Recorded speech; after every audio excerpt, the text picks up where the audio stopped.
sünnitanud naised, eesnäärmega mehed, see kõlas lõpp hästi, eesnäärmega mehed, kõigil on eesnäärm. See harjutus on teile. See aitab alakehas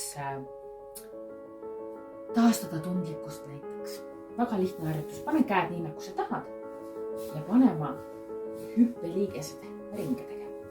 Ja proovi neid teha nii suured, kui sa saad. Aga ära tee jõuga nii. Pane nagu mõnusalt käima. Ja sa võid avastada, mida soojemaks su jalad lähevad. Teisipidi, seda suuremaks need ringid kasvavad, on ju? Ja siis pane käima vaipsid. Sisse, välja, sisse, välja, sisse, välja, sisse, välja, sisse, välja, sisse, välja, sisse, välja. Ja uuesti mõnusasti.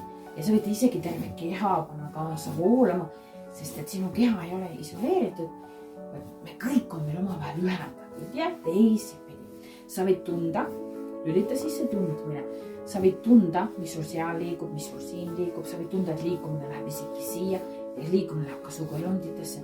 Sa võid tunda, et see liikumine kaasab hästi palju sinu kehas. Ja pane silmad kinni. Koge surinat, koge sooja. Meie teekond hakkab teiega varsti siin läbi saama. Ootan siis sind online.